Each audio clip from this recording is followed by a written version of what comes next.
Good morning and welcome to the Core Connection. I'm Mira Rubin here with you on Enlightened World Network. And this morning's topic is reset and how we can see ourselves going down a path. And at any moment, we can actually pause and choose to recalibrate and reset and shift direction so that we're more in alignment with our intended results and outcomes. So good morning, Rosalind. Welcome, and welcome to everybody else who's joining us. Great to have you here with us this morning. And before we get started talking about reset, let's take a moment to get present.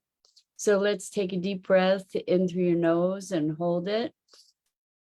And imagine clean, crisp oxygen flooding your lungs, flowing into your bloodstream, nourishing all your cells, all your organs, bringing vital life energy to your body and being.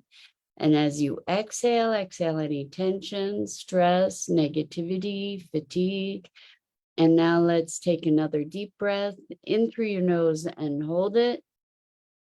And this time, imagine brilliant, bright light lighting you up from the inside out, illuminating, electrifying, and energizing all your cells, your molecules, your electrons, creating a brilliant beam of light and energy from your heart out into the world. And as you exhale any remaining tension, stress, negativity, fatigue. And now let's press our palms together, vigorously rub your hands together to feel the tickling, the tingling, the pressure, the temperature, the friction, the motion, and all those sensations that allow you to experience this remarkable physical form that enables you to experience life. Welcome, and welcome, Bernadette. So good to have you joining us this morning, and everybody else who's with us. We're talking today about reset and how in any moment we really do have the opportunity to stop and change course. There may be a lot of momentum that we have to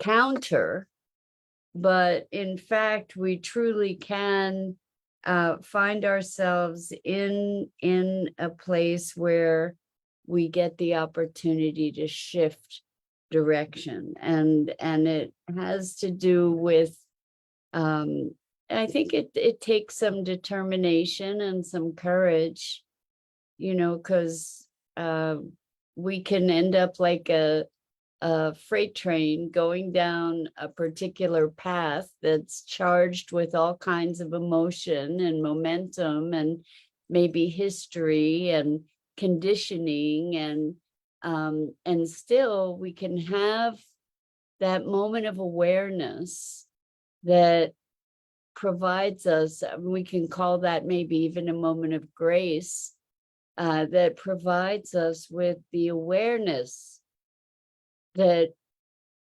maybe things aren't going the way we want them to. And we can actually step back. We can actually pause, take a breath.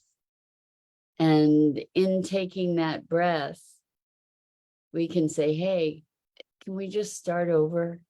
Can we just have a reset? Let's take a pause for a moment. And now this can be something that happens in interaction with someone else, where things aren't going so well, things are going south rather quickly. Oh, excuse me. Or it could even be with ourselves, in dialogue with ourselves, where we're just rolling down a deep, dark tunnel, and if we can recognize, if we have that moment of grace, if we can source ourselves for a moment to be able to say, oh, wow, do I want to be going in that direction? You know, can I source a moment of choice about how I'm directing my attention and reset? You know, it's kind of like the do-over. You know, some things, I recognize that some things don't get to be undone, but uh, when we do step back, there's much that we can correct or readjust or shift through our awareness and our willingness to be reflective, to awaken. You know, so much of our reactivity is, maybe all of our reactivity is pretty much programmed. You know, it's reactive. We go into automatic mode. And sometimes we have the opportunity to see that we're stuck in this automatic mode. And when we do,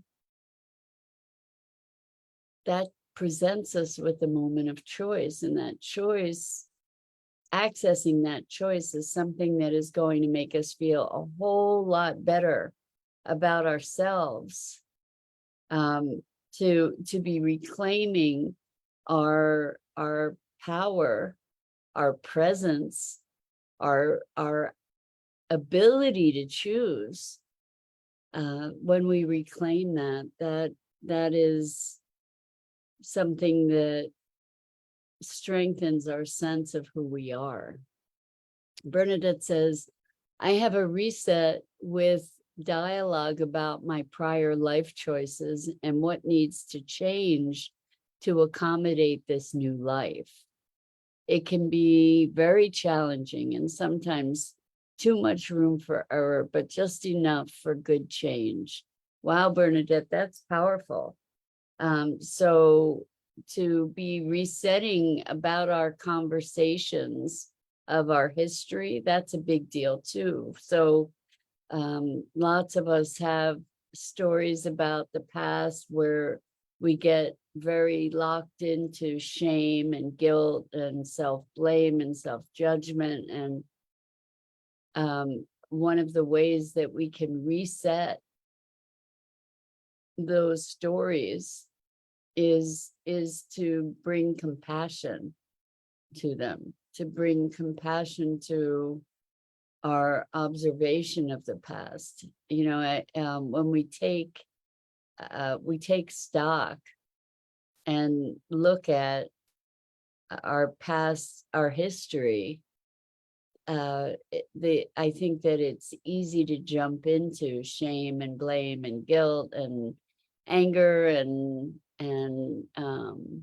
maybe, you know, trying to gild the lily or justification, all of those things, and to be able to just look at what there was with compassion and to recognize that whatever the situation was, we were doing the best that we could at the time.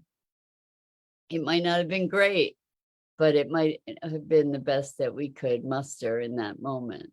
I don't think people, for the most part, I don't think people deliberately go out to do dark things to others, mostly. I mean, some people do, and even if we've done that, to be able to feel some compassion for the person that we were that took that kind of action. So Rosalind says, maybe during reflection, visualize how I could have reacted better.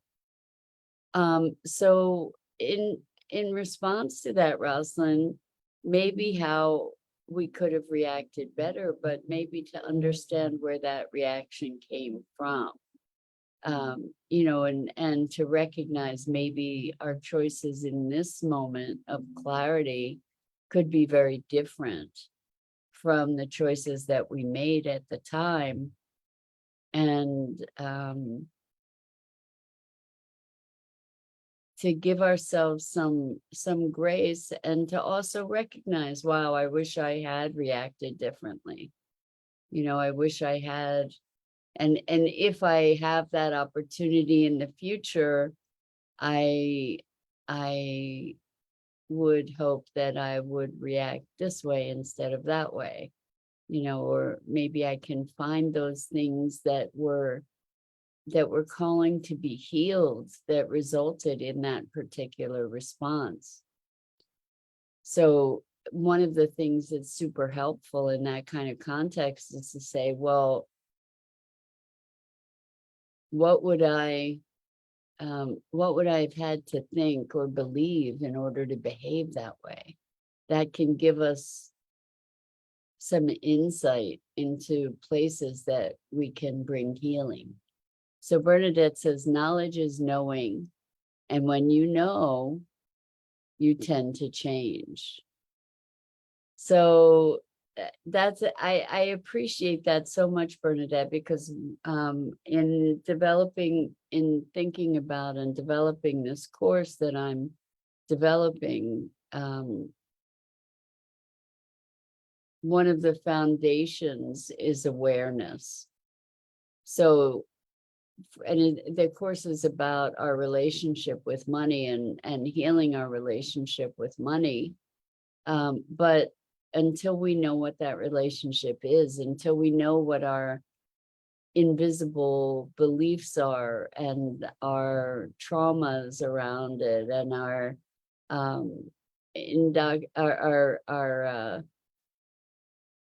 history, beliefs, behaviors, all of those things, associations, until we become aware of those things, we don't really have much hope of changing them, right? And so what I'm hearing you say is knowledge, when you know, you tend to change, or when you have awareness, then that's the first step for sure. And I think that there are all different dimensions of knowledge and awareness too. So, for instance, we can say, well, I know I reacted that way because of this, that, and the other thing that happened when I was a child. Knowing that doesn't necessarily change our behavior.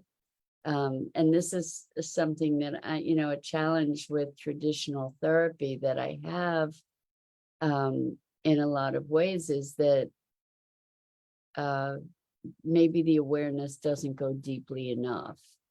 What happens is that we can end up with excuses for being and acting the way that we are, rather than finding root cause to be able to heal it.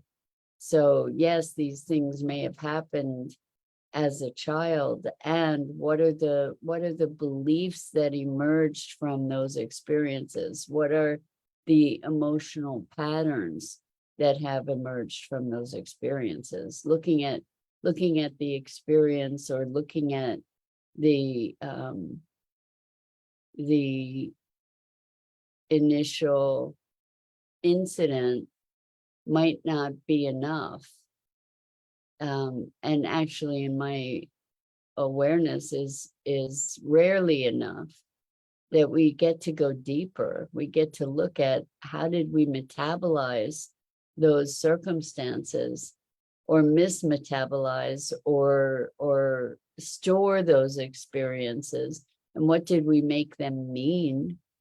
And that's the level at which we can start to initiate change, is to look at what were the ramifications of that experience. And we could even say, okay, well, I decided that I was unworthy, and based on that circumstance. And so that's interesting, to say, okay, well, here I understand why I have this issue with unworthiness, but does that make it go away? Does that heal it? And there are further steps to take in order to heal that wound, in order to move into a place of worthiness from unworthiness. And so awareness is the beginning, and we get to follow it to a further conclusion, I think, for sure. And to your point, Bernadette, when you're talking about knowing, knowing is different than awareness or thinking. You know, there's a deep sense of alignment that comes with knowing, I think. Although it may be possible that we can know something, that we can have this deep conviction, an aligned conviction about something that isn't true. You know, that's also a possibility. We can be wrong-minded about something. And I don't know if you've ever experienced a shift of conviction, a shift of belief, or a shift of certainty. That was something that we worked with a lot in learning NLP, because we have beliefs, and those beliefs are based on experience. We often find lots of evidence to support our beliefs. And in order to shift those entrenched beliefs, I was taught this model of like a three-legged stool, that you start knocking the legs out from underneath the stool, and then that crumbles the foundation of that belief. And the unfortunate thing is that can happen with beliefs that support us as well. You know, that those supports for the belief can be eroded, and then the belief itself can then be threatened. So Bernadette says, compartmentalize the emotions. Well, I think we do tend to compartmentalize. And when we do that, we lose access to awareness about those emotions sometimes. You know, we put them in a nice little package and put them in the back of the closet so that we don't have to contend with them. And then the thing is that if you put a fish, you know, a dead fish in a box in the back of the closet, that closet is going to start to stink, you know, regardless of how neatly wrapped the box might be. And so we get to attend to these things that we want to dispense with, because oftentimes they're just not dispensed with, actually, right? They're festering, and they show up at the weirdest of times, years and years and years later, in some kind of reaction that was triggered by something seemingly quite benign. Then all the emotion and the angst of whatever that trauma was just bubbles back up to the surface. And it can be quite shocking. I don't know if you've ever experienced something like that. Things like that can happen also, for instance, if you're having body work done. Sometimes, because the body stores these memories and these traumas, in a variety of different ways. And sometimes you can be touched in a particular way in a particular place that then brings forward a cascade of emotion and memory and reactivity, and release too. Release can occur that way as well, where, something that we've been holding for years and years and years finds release finally. That's a powerful, wonderful thing when that happens, and we get to let go of something that we didn't even know we were holding. It happens often that in the midst of a process with clients, there's a depth of emotion that arises that is really surprising. And it can often be confusing, to recognize, oh my gosh, why did I act that way?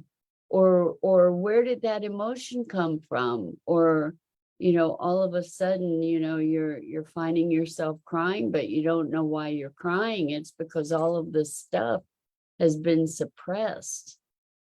And your body is just saying, guess what? There's not enough room in here for all of that. We've just got to be releasing it. Bernadette says, I feel that if the issue was not dealt with and stored away, that rainy day appears and pop, that little package you stored comes back gift wrapped big time. It's 100%, Bernadette. That is what happens. You store that thing away and then something happens and bammo, there it is again. And you don't have much of a choice then to deal with it. It's interesting because when I have clients show up in crisis, maybe I'm twisted, but when that happens, I do a happy dance. They all think it's funny. Show up in tears and I'm like, yay, good. Because now we have something that has come up that is ready to heal. And that's my premise, is when these traumas resurface, when we have big upsets, it's because we're ready to heal those things. And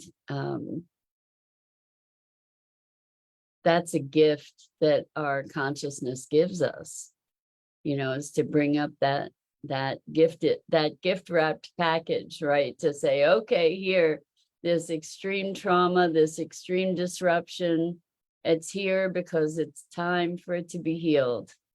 And so powerful stuff. And all of that is part of a reset. When we I've told you the past few days that I was doing this money autobiography, and I was writing down things that occurred in the past, and I noticed that there was a lot of emotion that came up around that. And so I've been doing work on it. And also there's something super powerful in being able to face that, to face whatever the guilt, shame, blame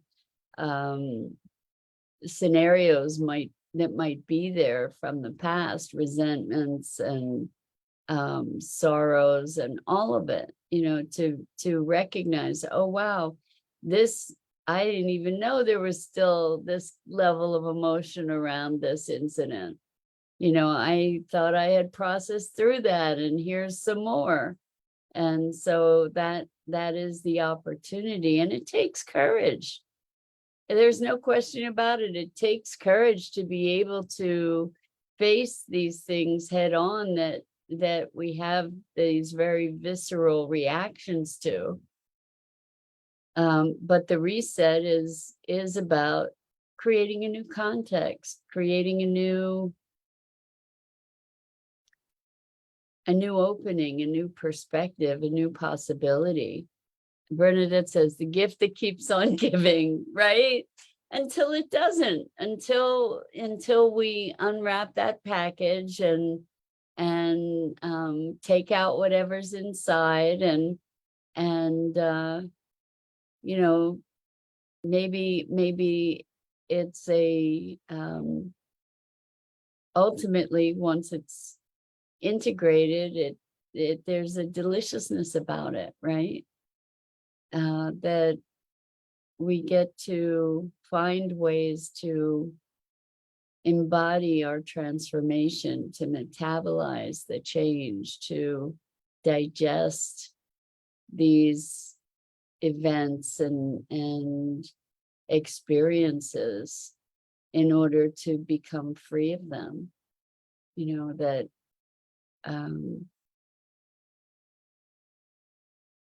that there's a richness in our human experience. It's just part of being human, and we all do things that we're not proud of. We all have experiences that are traumatic. We all have experiences of things that happen that we believe shouldn't have happened that way, and they did. And what if the way things happened was exactly how they were meant to happen for our own growth and development? I remember I was going through such a period of emotional pain for years and years and years, and I would recite to myself frantically at sometimes, everything is perfect for my growth. And it sure didn't feel that way. It sure didn't feel that way. But I would say that in retrospect, I can attest to that, the truth of that, you know, and that we get to choose to allow everything to be perfect for our growth, you know, to not see it as punishment, not see it as failure, see it as an opportunity to expand our awareness and expand our sense of presence and our capacity for being. And I think with that, I'm going to call it a morning. So that's it for today. I'm Mira Rubin. This is the Core Connection. And I go live here each weekday morning on the Enlightened World Network Facebook page and YouTube channel. And Bernadette says, the truth of my death could have been less dramatic. And Rosalind says, being curious. So Bernadette, that's sort of a koan kind of statement. It's just so filled with content that we don't have a time today to dissect, but perhaps we can revisit that. In any case, I so appreciate you and your engagement with these conversations. I know you were referring to your heart attack in January, but and you're using that as a massive reset, right? Massive reset. And it seems like you've taken it as a new lease on life, which is so profound and marvelous. Anyway, I just want to thank you for being so engaged and willing to explore these things that are often awkward and sometimes painful. And just so much love to you. And until next time.